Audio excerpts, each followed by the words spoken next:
that down just a little. Twitch unbanning streamer after shooting threat could set dangerous precedent. First off, I didn't even know about this. I haven't checked some of these websites in a little while. Twitch has reduced an indefinite ban for a streamer after she threatened to shoot people at the company's HQ. This decision could lead to a concerning and potentially dangerous trend on the platform. I just want to make it clear you should never threaten violence. Meta is a word used frequently in the gaming community to describe the optimal strategy to accomplish a goal. In games, specific weapons, armor, or characters are often referred to as the current meta.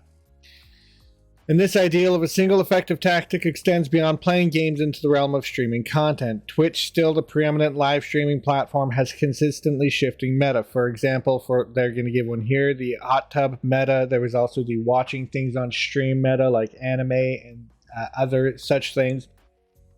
And regardless of what your opinion on transformative work is, there are certain things that even I agree you shouldn't be allowed to watch on stream. I think it's very fortunate that Twitch has the ability to have those viewing parties, but other than that, I kind of think having, like, I like the idea of having a Discord and everybody comes in and watches it, or you used to have some sort of event where everybody comes over or something when it comes to watching stuff like that. But when it comes to other metas, like, I don't really understand some of them. Like the just chatting, that's something I've just started to do, this newsjacking thing. If you've watched my channel for any length of time, you know that I try to push myself at games that I'm not very good at, because, as I've mentioned many times, I grew up playing like the same 8 games, Halo.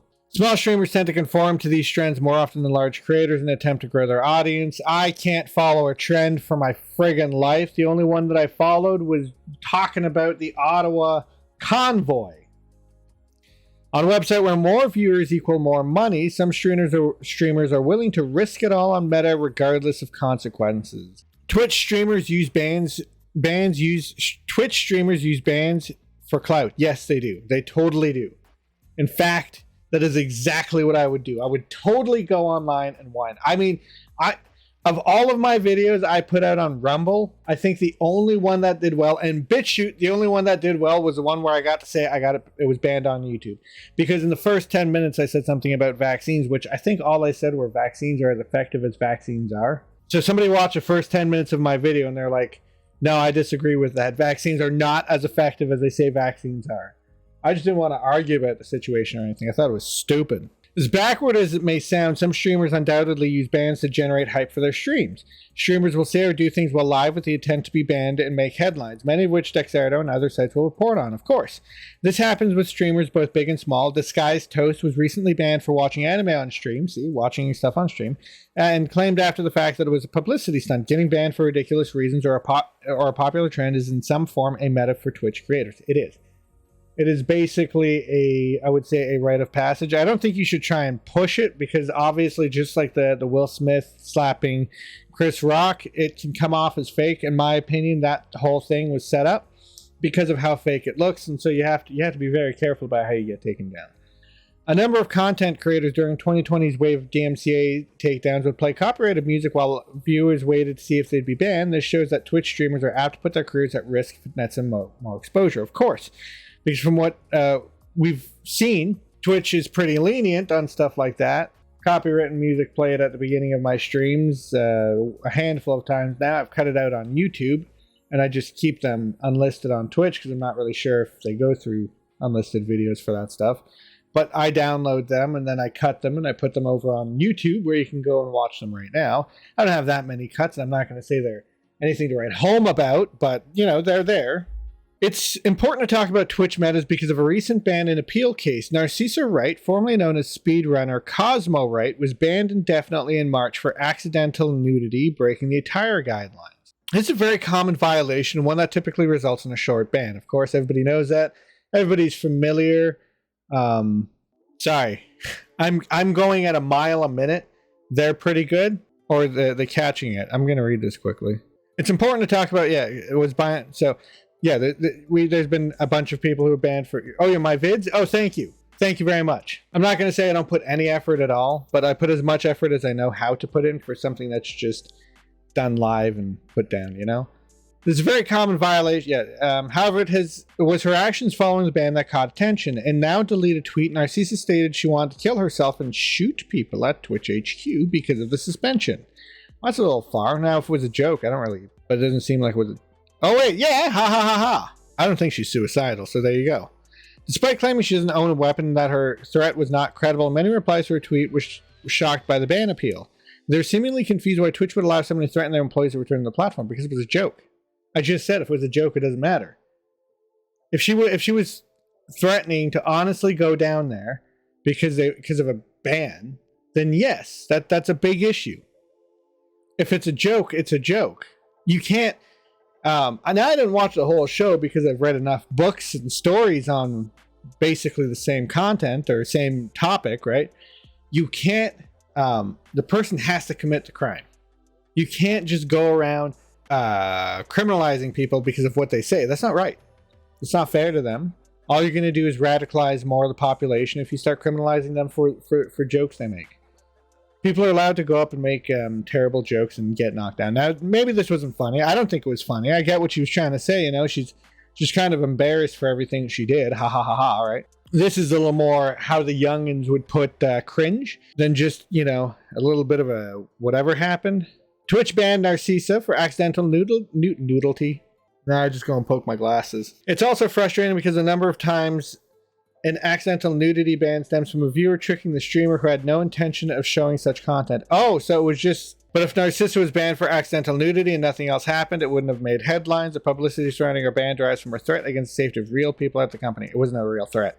Now I see why this was an opinion piece. Threatening violence could become a trend if Twitch doesn't take it more seriously. Are streamers now free grab headlines for threatening to harm Twitch employees? So long as it's a joke, I don't really care. I'm sure that'll happen to me eventually, once people start to actually care. Knowing it won't be taken into account when their ban appeal is reviewed, or that a remorseful apology will suffice. We are a society that needs to learn to take a joke. The dangers of the false threat trend. Do they mean the danger of the joke? Getting a break from streaming while your name circulates the internet with little effort might sound like a dream for streamers. The instance with Narcissa proves all you need is a well-written apology to get your platform back. Yeah, if it's a joke.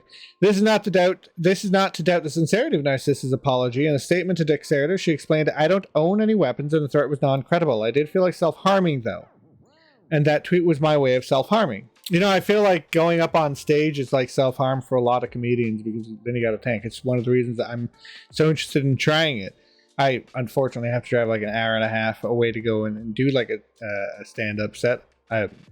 My town's not really something big on that, and understandable. It's not something they really, you know, we have more music.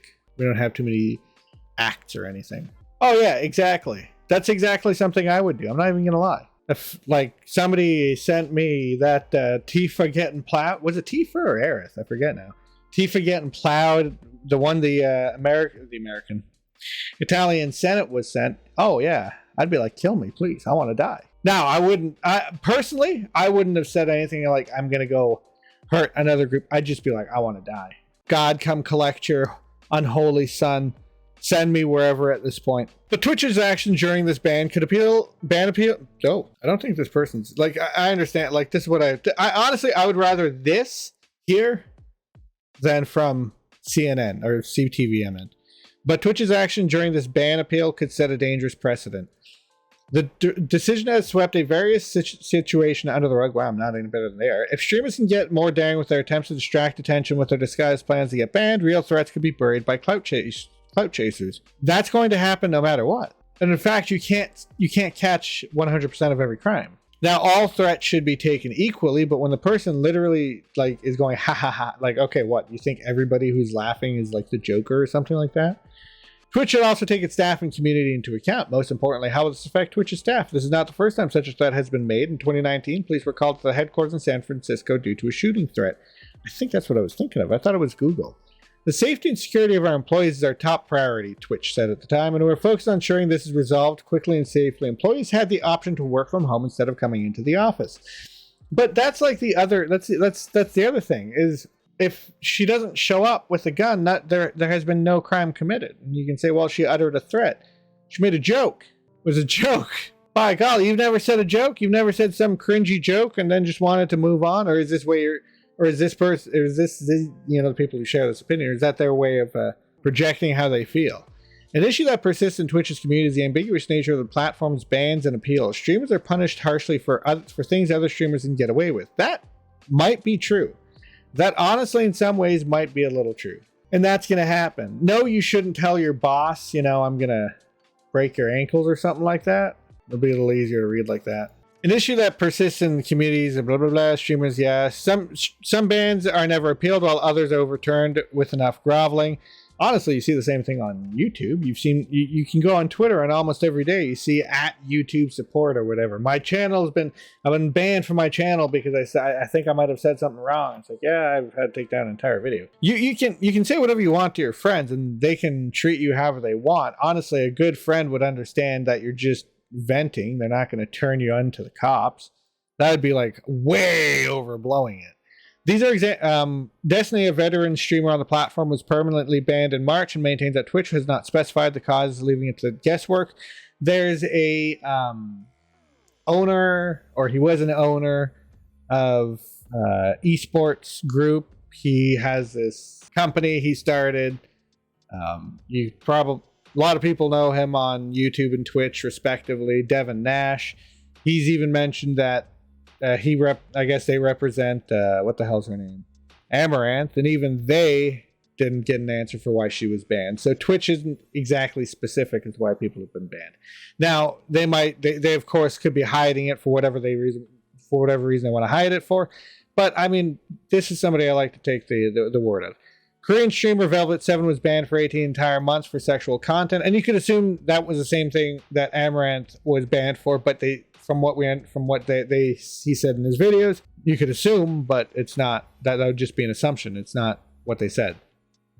Velvet7 did not show accidental nudity or make threats against Twitch staff. Rather, she accused Twitch of banning her simply because she has a different body type than other girls and because of her bigger chest. I couldn't speak to that, but we could look into that at some point. These are examples of lack of consistency from ban to ban. With every action involving a streamer's ban, a precedent is set, while each ban is handled on a case-by-case basis. Context is vital.